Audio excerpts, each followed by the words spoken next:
20 में स्वागत आपका। मैं हूं योगेंद्र, आप देख रहे हैं खास खबर। खास खबर में हम बात करेंगे नारी शक्ति वंदन की। लगातार बहस और बहस के बीच तकरार।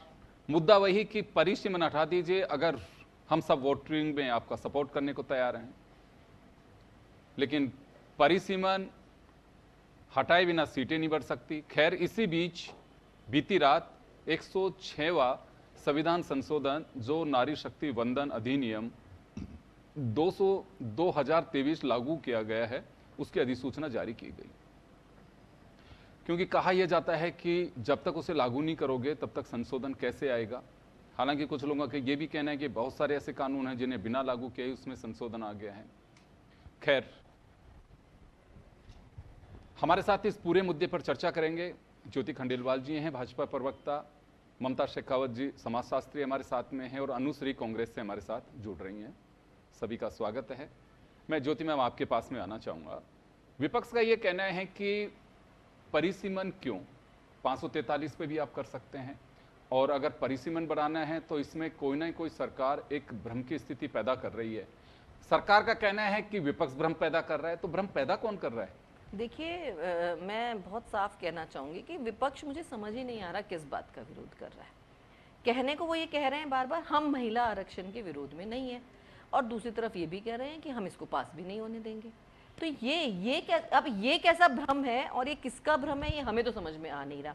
फिर कई बार बोलते हैं कि नहीं नहीं, हम अगर पास करने देंगे तो हम ये शर्त मानेंगे तो हम पास करें, मतलब कान हम सीधा ना पकड़ करके कान को हम घुमा करके पकड़ना चाहते हैं, लेकिन पास तो नहीं होने देंगे।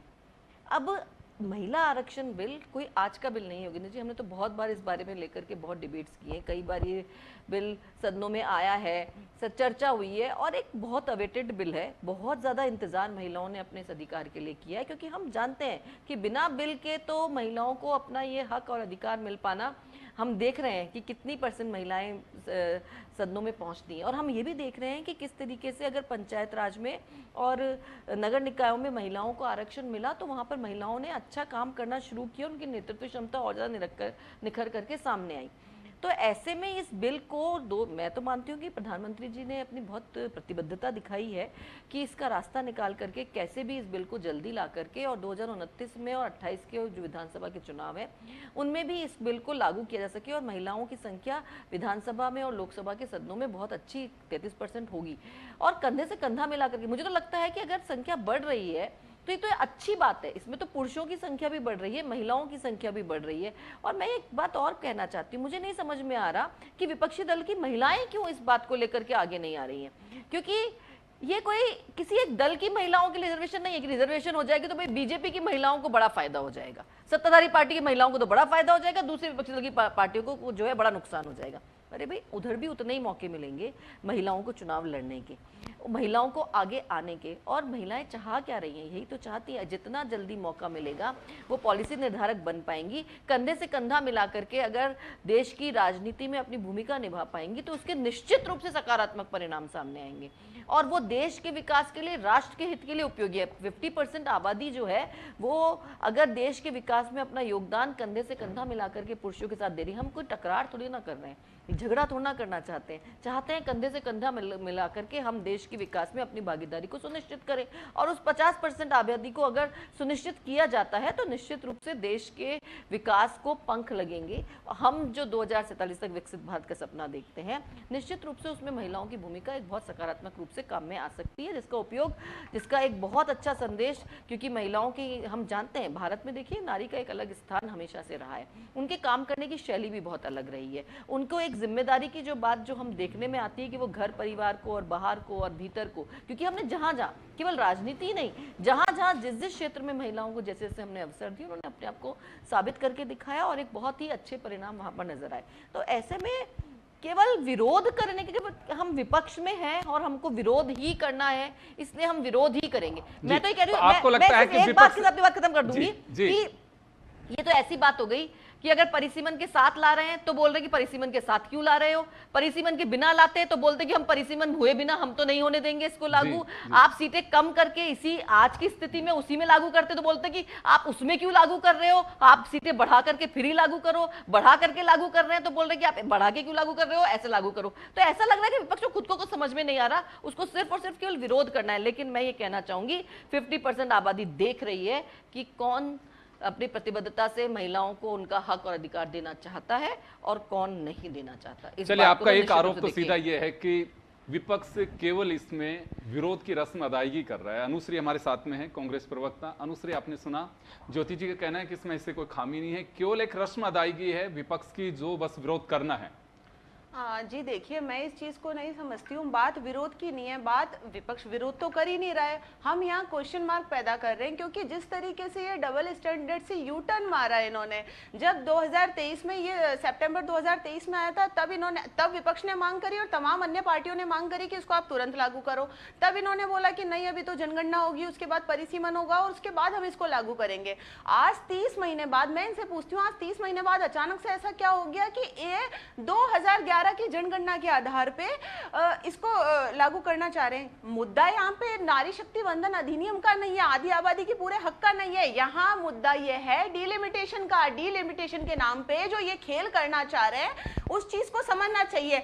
आज पूरे भारत में 3 स्टेट के चुनाव तो हो चुके हैं, 2 स्टेट के बाकी है। आज ये किस तरीके से अचानक से आप विशेष सत्र बुला लेते हैं, सर्वदलीय बैठक की जब बार बार मांग की जाती है आप उसको नकार देते हैं।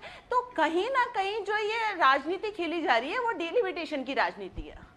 नहीं, लेकिन डिलिमिटेशन में अनुश्री से पूछना चाहती हूँ कि सीधी सी बात है कि जहां महिला नारी शक्ति वंदन बिल जो लागू हो रहा है, जो महिलाओं को अपना अधिकार दे रहा है, आप ज्योति जी जो अधिकार दे रहा है, आप इस चीज को माने, नारी शक्ति वंदन, आप नारी शक्ति को अधिकार मिल रहा है उसको न लाने के लिए बड़े जोर से आप बोल रहे हैं। आपकी जो Bharatiya Janata party double standard की, डबल इंजन की जो पार्टी है, आप उस पार्टी में ये बताइए, ये तो एक 33% रिजर्वेशन की बात है जो महिलाओं को मिलेगा ही मिलेगा। आपकी पार्टी ने महिलाओं को कितना राजनीतिक हक दिया है, आप उसकी बात कीजिए। अरे कोई भी पार्टी नहीं है, बिना बात कर ले, हमने 40% वुमेन्स को टिकट दिया है, महिला प्रधानमंत्री, पहली महिला राष्ट्रपति, पहली पार्टी महिला अध्यक्ष, पहली महिला मुख्यमंत्री, और तमाम मैं गिना दूं आपकी पार्टी में बताए। और तो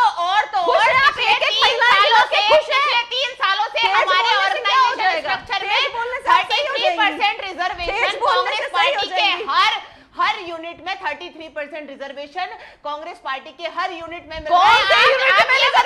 भारतीय जनता पार्टी में महिलाओं की क्या स्थिति है? आज मैं एक उस महिला का नाम बता दूं जिसने मंडल अध्यक्ष से लेके महिला जो आयोग की अध्यक्ष है उस तक का सफर तय किया है। आज उसकी स्थिति कहां है? आप उसका नाम बता दे।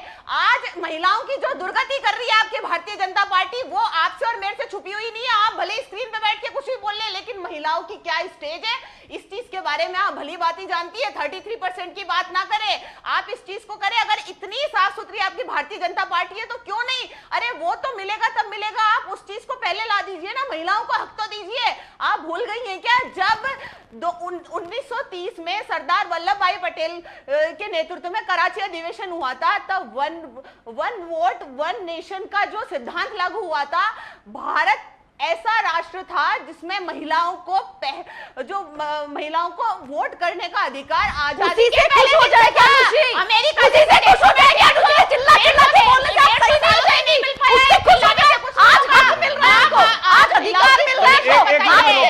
महिलाओं के बोलने जा रही है, मुद्दों पे बात की है। 2011 का लगा है क्या यहाँ पे क्या आपने बता दिए 70 सालों में कितने सालों में ये हुआ है कि महिलाओं को अपना अधिकार मिला है। कौन सा अधिकार? शक्ति वंदन बताइए ना, कौन सा अधिकार मिल गया? आज कौन सी महिलाएं अनुश्री, ज्योति जी, मैं वापस आराम से बात करें। एक बार मैं वापस आराम से खैर एक अच्छा सुझाव दिया कि अगर बीजेपी लागू करे तो हो सकता है आपके यहाँ पे भी ये लागू हो। अच्छी बात है। इससे देखिए, राजनीतिक दलों की कोई बाध्यता नहीं, चाहें तो पहले भी दे सकते हैं। मैं ममता जी आपके पास में आना चाहूंगा। बहस जारी रहेगी, क्योंकि पार्लियामेंट में भी बहस है। जब हम चर्चा कर रहे हैं, अमित शाह जवाब भी दे रहे हैं, क्या लगता है आपको कि एक पार्टी कह रही है कि नियत में खोट है, दूसरी कह रही है कि लागू कराना ही नहीं चाहते, विपक्ष अपनी रस्म अदायगी कर रही है क्योंकि महिलाओं की स्थिति बनेगी, महिलाओं का उत्थान होगा, बहुत सारी चीजें। लेकिन हाँ, ये बात सही है कि अगर महिलाओं की संख्या में इजाफा होता है तो निश्चित रूप से विधायिका वो एक सबसे बड़ा लोकतंत्र का एक स्तंभ है जहां से कानून बनते हैं, वो अपनी बात रखेंगी, एक पावर होती है। तो आपको लगता है कि अगर 33% भी हो गए तो स्थितियां बदलेगी? ये सवाल मैं आपसे इस वजह से पूछ रहा हूं कि पंचायती राज और लोकल बॉडीज में ये रिजर्वेशन मिला, लेकिन स्थिति क्या हुई कि लोग लिखा के चलते हैं कि सरपंच पति, प्रधान पति, जिला प्रमुख पति, तो यहाँ पे भी कुछ ये भी खतरा एक सामने होगा। लेकिन फिलहाल मैं जानना चाहूंगा कि नारी शक्ति वंदन पे राजनीति ज्यादा है या कुछ इसकी हकीकत और भी है? देखिए, सबसे पहले तो मैं विचलित हुई हूँ कि महिलाओं के भले की बात पर हम महिलाएं ही आपस में एकजुट नहीं हैं। देखिए, तो पार्टी की वो है लॉयर हैं, तो इनको तो अपनी पार्टी की वकालत करनी है। एक्चुअली क्या है कि ये महिलाओं का मुद्दा है। देखिए, 50% हम एक तरफ दावा करते हैं कि 50% आबादी है, तो 50% आबादी को अगर रिप्रेजेंटेशन मिल रहा है तो मुझे लगता है कि किसी को भी दिक्कत नहीं होनी चाहिए। दूसरी बात कि केवल 33% जो कि पूरा है भी नहीं, आबादी आप कहते हैं 50% है, लेकिन जो रिजर्वेशन की बात हो रही है वो 33% है। और उसमें भी आप देखिए कि कितना डिले किया जा रहा है। आप देखिए 2023 से वेट कर रहे हैं, कितनी ही बार चर्चाएं हो चुकी हैं, कितनी ही बार हम लोग इस बारे में बात कर चुके हैं, लेकिन एक स्टेप आगे होता है और 2 स्टेप उसको वापस पीछे खींच लिया जाता है। तो देखिए, अगर ये रिजर्वेशन की आवश्यकता क्यों पड़ी, सबसे पहला तो सवाल यही है क्योंकि महिलाएं नहीं हैं। देखिए, जैसा कि आपने अभी बताया कि लोकल बॉडीज़ में जहां महिलाओं को रिजर्वेशन मिला, उन्होंने बहुत अच्छा प्रदर्शन किया, लेकिन हाँ, एक मैटर ऑफ कंसर्न है कि कई बार सरपंच पति वाला जो एक टैग है वो भी हो जाता है। तो देखिए, वो ध्यान देने लायक बात है, लेकिन इस चीज़ को एक एक्सक्यूज़ लेकर लोकसभा में या विधानसभा में रिप्रेजेंटेशन ना मिले, ये तो कोई बात नहीं है। दूसरा बात यह है कि अब तक हमें सिर्फ शेयर मिलता आ रहा है कि इस योजना में महिलाओं के लिए इतना शेयर है। अगर हमें प्रतिनिधित्व मिल रहा है तो उसमें दिक्कत कहाँ है? देखिए, इस समय पर हमें दलगत राजनीति से ऊपर उठकर और महिलाओं के भले का सोचना होगा। और मैं तो ये कहती हूँ कि हर पार्टी, मैं ना रूलिंग पार्टी के फेवर में हूँ ना मैं विपक्ष के फेवर में हूँ, मैं महिलाओं को सपोर्ट करने आई हूँ। तो देखिए, महिलाओं के भले की बात होगी तो मैं खुलकर बोलूँगी। आप हम सभी को एकजुट होना होगा। मैं तो ये प्रश्न भी उठाती हूँ कि आप ये जो क्वेश्चन ले के आगे बढ़ रहे हैं, देखिए ऐसे तो हम कभी भी रिजर्वेशन हमें मिलने वाला नहीं है, और नुकसान इवेंचुअली होने वाला किसका है? महिलाओं का, चाहे वो विपक्ष में हो चाहे वो रूलिंग पार्टी में हो। तो देखिए, इस चीज़ से ऊपर उठिए। आप महिलाओं के बारे में नहीं सोचेंगी तो कैसे चलेगा? तो देखिए, बहुत इंतजार हो चुका है, और अब अगर आप छोटी छोटी चीज़ों को लेकर इसको और डिले करेंगे तो I think it's not good for our democracy. तो देखिए, 50% जो आबादी है उसका अधिकार है, उसको आने दीजिए, बिना मतलब के रोड़े मत अटकाइए, आपस में एकजुट। और मैं तो महिलाओं से रिक्वेस्ट करती हूँ कि प्लीज़ गेट टुगेदर, ये टाइम है। अगर ये मिस हो गया तो देखिए, आगे आने वाले टाइम में हमें कुछ नहीं पता है कि हमें रिप्रेजेंटेशन मिलेगा भी या नहीं। और अगर रिप्रेजेंटेशन मिलता है तो भला किसका होगा? हमारा ही भला होगा, देश का भला होगा, क्योंकि एक महिला दूसरी महिला को एक पुरुष से ज़्यादा बेहतर समझती है। बिल्कुल, इसमें कोई संदेह नहीं है। और खैर देखिए, संख्या में इजाफा होना चाहिए क्योंकि वक्त आ गया एक। लेकिन हमारी डेमोक्रेसी की बहुत बड़ी ब्यूटी है, यूके और यूएस, उनको भी समय लगा महिलाओं को वोटिंग राइट देने में, लेकिन हमारे यहाँ से लोकतंत्र में जब से वोटिंग राइट मिला तब से ही पहले दिन से महिलाओं को वोटिंग राइट मिला। और ये मुझे लगता है कि विकसित राष्ट्रों की भी अगर ये सोच रही होगी तो मुझे कोई बेहतरीन स्थितियाँ नहीं लगती हैं कि ऐसे राष्ट्रों में भी अगर पुरुष प्रधान मानसिकता हावी रही तो ये दुर्भाग्यपूर्ण ही कहूँगा मैं तो। लेकिन मुझे लगता है कि काफ़ी विलंब हो चुका है और ये लागू होना चाहिए, और जल्दी होता है तो बहुत अच्छी बात होगी। चलिए, मैं वापस ज्योति जी का रुख करना चाहूँगा। ज्योति जी, आपको लगता है कि रिजर्वेशन में बहुत डिले हो चुका है, ये अब से पहले ही महिलाओं को इसका हक मिलना चाहिए था? मैं पार्टी की बात नहीं कर रहा किसी की भी। मैं तो खुद योगेंद्र जी यहाँ पे पार्टी की बात नहीं करी, मुझे तो खुद को बहुत तकलीफ हो रही है क्योंकि इतने लंबे समय से राजनीति में हूँ और हम देखते हैं, मैं किसी दल की बात ही नहीं कर रही हूँ, सब दलों में सब दलों में कोई भी बहुत आसानी से महिलाओं को उनका हक नहीं देना चाह रहे। सब बातें कर लो, कह दो कि हाँ हमने तो दे दिया, हमने 1 महिला को बना दिया, हमने 2 महिलाओं को बना दिया, हमने 4। अरे 1, 2, 4 महिलाएं नहीं है, 50% आबादी है। हमारा हक है कि हमें वो प्रतिनिधित्व मिले, लेकिन वो किसी भी पार्टी में नहीं मिलता। और इस आरक्षण बिल की जरूरत ही इसलिए पड़ी क्योंकि जब आपको नहीं मिल रहा है, आप कभी भी आज़ादी से लेकर के आज तक कभी भी संसद में उठा करके देख लीजिए, 15-17% से ज़्यादा कभी महिलाएं संसद में, विधानसभाओं में नहीं रही। ये सच्चाई है, ये तो फैक्ट है, ये तो कोई गलत बोल ही नहीं सकता है। तो जब तक ये बिल नहीं मिल रहा है तब तक हमारा नंबर 15% से ज़्यादा नहीं हो पा रहा है। और अगर वो 15-17% से ज़्यादा नहीं हो पा रहा और हम चाहते हैं कि महिलाओं का प्रतिनिधित्व बढ़े, तो बिल का आना बहुत ज़रूरी है।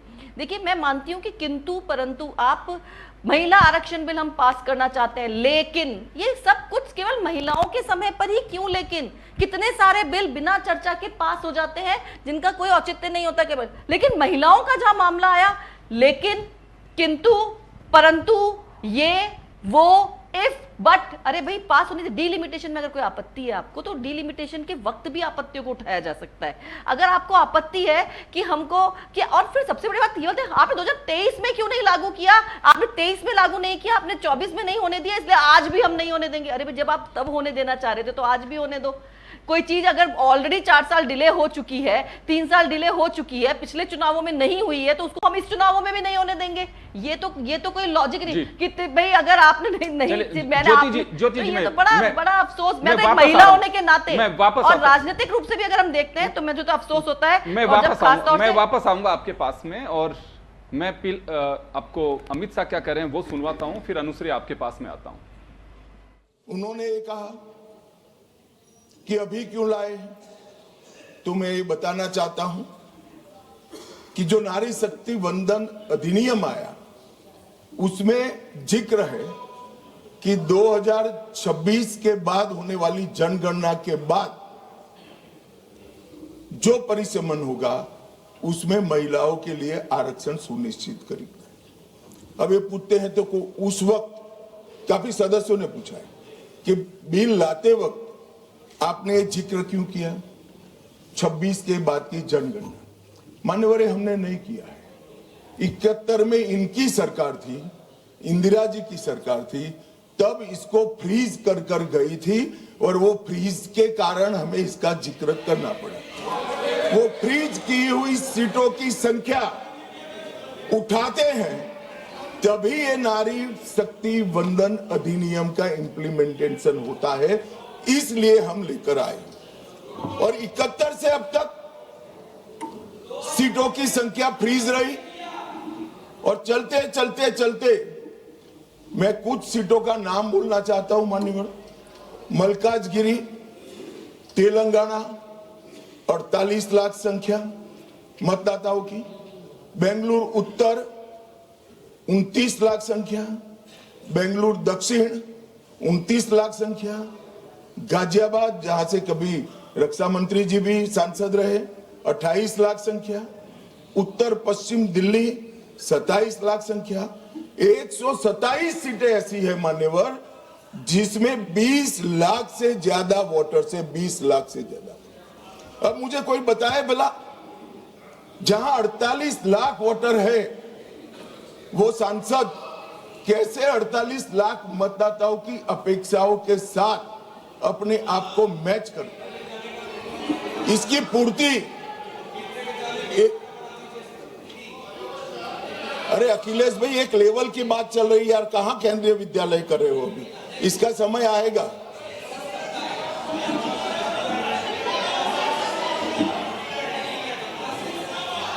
मान्यवर, इनकी बात कहने दो तो जरा स्तर मालूम पड़े। अध्यक्ष महोदय, जो आंकड़े बता रहे हैं माननीय मंत्री जी, हम केवल ये जानना चाहते हैं किस सेंसस के आधार पर ये जो आंकड़े बता रहे हैं, क्योंकि जो गाजियाबाद का आंकड़ा बताया जा रहा है वो बहुत कम बताया जा रहा है। आज की परिस्थिति में हो सकता है वो दुगना हो। मैं यही कह रहा हूं, ये पुराना है। मैं यही कह रहा हूं, अगर डिलिमिटेशन करने दोगे तो नया आ जाएगा, और एक की जगह दो सीटें बन जाएगी। मान्यवर, उनको ये भी पता नहीं है कि वो अपने स्टैंड के पक्ष में आर्ग्यूमेंट दे रहे हैं या विपक्ष में दे रहे हैं। मान्यवर, 127 सीटें ऐसी हैं जहां 20 लाख से ज्यादा वोटर। अब इसमें एक व्यक्ति, एक मत और एक मूल्य, इस सिद्धांत का पूर्णतया उल्लंघन होता है। कहीं पर तो 45 लाख मतदाताओं के समूह को एक प्रतिनिधि मिला है और कहीं पर 6 लाख मतदाताओं के समूह को एक प्रतिनिधि मिला है। तो मत का मूल्य जो एक होना चाहिए वो नहीं हुआ है मान्यवर। और मैं विश्वास दिलाता हूं कि डिलिमिटेशन के लिए ये लोग सहयोग कर दे, हमें भरोसा करें और डिलिमिटेशन। चल, अमित शाह कह रहे हैं कि डिलिमिटेशन क्यों जरूरी है। 127 सीट ऐसी हैं जो 30 लाख से ज्यादा मतदाता है वहां पे, और ये नाइंसाफी है। डिलिमिटेशन होगा तो सीटों में इजाफा होगा, एक सबके साथ में क्लियरिटी होगी। चलिए, अनुश्री का रुख करना चाहूंगा मैं। आप लोगों का, अमित शाह भी इस बात को स्वीकार कर रहे हैं, किसी भी राजनीतिक दल ने बिल का विरोध नहीं किया, तो ये बात तो सही है कि विरोध में कोई नहीं है, लेकिन आप लोगों का विरोध है डिलिमिटेशन। डिलिमिटेशन का एक आधार बता रहे हैं कि इस वजह से जरूरी है। अब क्या कहेंगे इस पर? योगेंद्र जी, देखिए, मैं बार बार जो डिबेट की शुरुआत थी उसमें भी मैंने यही बोला था कि जब इन्होंने यू टर्न मारा है और अचानक से भी मुद्दा डिलिमिटेशन का ही आ रहा है बार बार। और मैं कहती हूँ कि जब 2023 में ये कह रहे थे कि हम तो जनगणना करेंगे और उसके बाद परिसीमन करेंगे, आज आप 2011 की जनगणना के आधार पे इसको लागू करना चाह रहे हैं। तो 2011 की जनगणना पे अगर हम जाएंगे तो वहाँ ओबीसी वर्ग का तो जिक्र ही नहीं है। कल प्रधानमंत्री नरेंद्र मोदी ने बड़ी आसानी से कह दिया कि वर्गों का तो जो है कैटेगराइजेशन होता रहेगा, लेकिन बात आ रही है कि अगर आप 33% रिजर्वेशन लागू भी कर दोगे तो उसको किस कैटेगरी में डिवाइड करेंगे? ये तो और ज़्यादा बहुत ज़्यादा कन्फ्यूजिंग स्टेट में आ जाएगा। हम बात कर रहे हैं कि जब आपको इसको करना है तो इसको सिस्टमैटिकली करो, क्यों आप इसको आनन फानन में अचानक से विशेष सत्र बुला रहे हैं?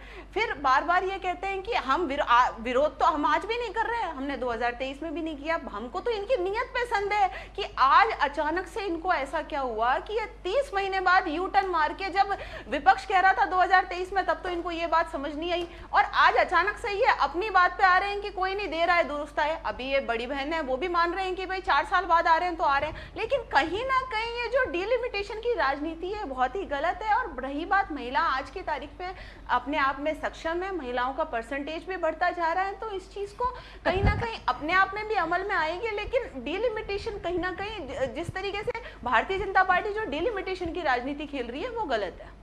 जी ममता मैम, आपके पास में आना चाहूंगा। इसमें सिर्फ एक राजनीति हो रही है, सत्ता पक्ष को ये लगता है कि विपक्ष राजनीति कर रहा है, विपक्ष को लगता है कि सत्ता पक्ष इसमें राजनीति देख रही है। आपको क्या दिख रहा है इसमें? देखिए, मुझे ऐसा लग रहा है कि कौन असुरक्षित या इनसिक्योर फील कर रहा है कुछ समझ नहीं आ रहा है, क्योंकि ये एक कॉमन मुद्दा है। देखिए, डेमोक्रेसी का सही एसेंस है इक्वालिटी। जब महिला और पुरुष बराबर प्रतिनिधित्व करेंगे तभी सही मायनों में डेमोक्रेसी होगी। तो जहां आबादी 50% है तो उसको 33% रिजर्वेशन देने में इतनी अटकलें क्यों लगाई जा रही हैं? देखिए, अगर मैं सिर्फ महिलाओं के पक्ष से बोल रही हूँ। देखिए, जो भी पार्टी है, जो भी रीजंस दे रहे हैं, कुछ भी कर रहे हैं, आप ऑलरेडी हमारा ये जो बेनिफिट हमें मिलना चाहिए था, जिसका हम हकदार हैं, वो ऑलरेडी डिले हो चुका है। अगर हम इसी तरह से इसको आगे अटकलें लगाते रहे, रोकते रहे, तो देखिए नुकसान होने वाला है महिलाओं का, किसी पॉलिटिकल पार्टी का नहीं। तो देखिए, कोई ना कोई तो इनसिक्योर है इसमें, और वो इनसिक्योरिटी छुपाई जा रही है कि इसको डिले कर दिया जाए, या सिर्फ दिखावे का बिल है ये, क्यों इसको आगे आने नहीं दिया जा रहा है, ये समझ के बाहर है। देखिए, मैं तो बड़ी अभी उत्सुक थी, बहुत एक्साइटेड थी कि कब गुड न्यूज़ मिलने वाली है, कब हम इसे सेलिब्रेट करने वाले हैं, पर अभी भी मुझे एक बहुत बड़ा क्वेश्चन मार्क दिख रहा है और समझ नहीं आ रहा है कि आखिर ये हो क्या रहा है। जी चलिए, खैर हर उसमें क्वेश्चन मार्क भी होता है, लेकिन ये बात सही है कि संशोधन बिल एक संशोधन नहीं है, इससे बहुत सारी चीज़ें बदलेंगी, और मुझे लगता है कि आधी आबादी की तकदीर नहीं, देश की तस्वीर भी बदलेगी। होना चाहिए इसका। अमित शाह जो देश के गृह मंत्री हैं, उन्होंने भी इस बात का स्वागत किया है कि हर राजनीतिक दल ने इसमें सहमति जताई है, लेकिन बस सियासी पेच परिसीमन का है, जो सरकार का अपना दावा है कि परिसीमन लागू करना जरूरी क्यों है। चलिए, आप सभी का बहुत बहुत शुक्रिया, और खास खबर में फिलहाल इतना ही। दीजिए इजाजत, नमस्कार।